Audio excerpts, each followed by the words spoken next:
तो एक व्यक्ति अपनी टेस्टिमनी दे रहा था, डॉक्टर जो अंधा हो गया था और वो अब एनजीओ चला रहा है, काम कर रहा है। तो उसने एक टेस्टिमनी दी कि मैं डॉक्टर के पास एक दिन मैं किसी मरीज के दांतों को साफ कर रहा था और मुझे धुंधला दिखाई दिया, और जब मैं डॉक्टर के पास गया, डॉक्टर ने कहा कि आपको तो ये फलानी आंखों की बीमारी। उसने कहा मुझे कैसे हो सकती?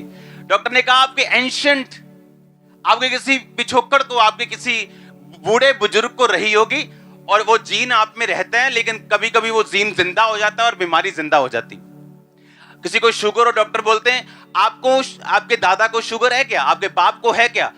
हाँ है उनको, लेकिन मैं तो मीठा नहीं खाता हूं, मैं तो ऐसा कोई काम नहीं करता हूं, मैं तो स्मोकिंग नहीं करता हूं, अल्कोहल नहीं लेता हूं। हाँ, आपके दादा और परदादा से आपको ये शुगर और ये कैंसर आया। आप जानते हैं जो प्रार्थना करने वाला व्यक्ति है वो इन जनरेशनल कर्सेस से हमेशा आजाद रहता है और बाहर रहता है। आपको मैं बताता हूं ये इतने पावरफुल हैं, अगर आप इनकी पावर नहीं समझेंगे आप कभी तोड़ नहीं पाएंगे। आपको मैंने समझाया प्रार्थना क्यों जरूरी है और गिविंग क्यों जरूरी है।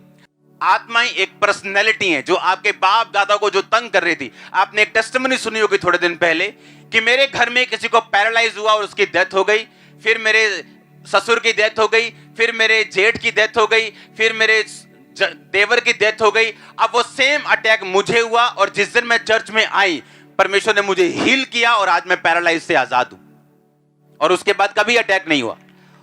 ये आत्माएं जो हैं, आप जितने मर्जी अच्छे हों, अच्छे कर्मों वाले भी हों, ये आपको छोड़ती नहीं जब तक आप परमेश्वर में प्रार्थनाओं के साथ और फायर के साथ इनका मुकाबला नहीं करते। आप जितने मर्जी बेचारे क्यों ना हो, आपने फुल टाइम किसी का दिल ना दुखाया हो, कोई बुरा काम ना किया हो, ये आपको कभी नहीं छोड़ती जब तक आप ये नहीं समझते कि ये दुष्ट आत्माएं ये तरस नहीं खाती मुझे गुस्से के साथ, फायर के साथ, प्रेयर के साथ इनको अपनी जिंदगी से निकालने। और ऐसा तब होता है जब आपको प्रार्थना का महत्व समझ आता है।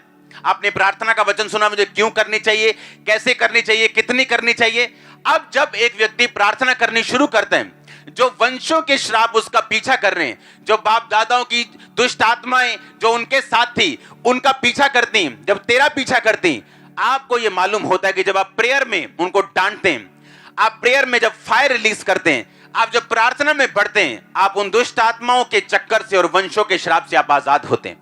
आप चाहे बॉर्न क्रिश्चियन क्यों ना हो, आपकी लाइफ में ऐसे संघर्ष हो सकते हैं जो आपके बाप दादाओं की जिंदगी में रहे, क्योंकि बॉर्न क्रिश्चियन होना आपकी जीत की गारंटी नहीं, बल्कि प्रार्थना वाले क्रिश्चियन, जीवित क्रिश्चियन आपकी जीत की गारंटी है। हालेलुया, जोर से बोलो हालेलुया, जोर से जोर से जोर से। आप समझ रहे मेरी बात को? आप समझ रहे कि नहीं? हां, जब आप प्रार्थना शुरू करते हैं, वंशों के श्राप जो आपकी फैमिली से चलते आ रहे हैं, जो डाइवोर्स आपकी नानी ने झेला है, आपकी मम्मी ने झेला है, जो अब आपके ऊपर कब्जा कर रहा है, बावजूद इसके कि आप सुंदर हैं, बावजूद इसके आप में कोई कमी नहीं, आप नहीं जानते वो दुष्ट आत्मा जो नाश करने के लिए, घात करने के लिए और नष्ट करने के लिए, चुराने के लिए, घात करने के लिए, नष्ट करने के लिए आती। हालेलुया। एक व्यक्ति जो अब्राहम का बेटा है, सेम दुष्ट आत्मा उसे फॉलो कर रही, सेम स्पिरिट उसे फॉलो कर रही। और अगर आप एक अलर्ट क्रिश्चियन हैं, आपको यह बात मालूम होनी चाहिए, आपकी प्रार्थना वाला जीवन आपको वंशों के श्रापों से, उन आत्माओं से आपको प्रैक्टिकली अलग करता है, सिर्फ शब्दों से नहीं। आपकी गिविंग प्रेशर डालती है उन प्रेयर्स के साथ कि आपको खींच के उन बैक उस पास से आपको आजाद करके आपको अगले लेवल पर शिफ्ट किया जाए।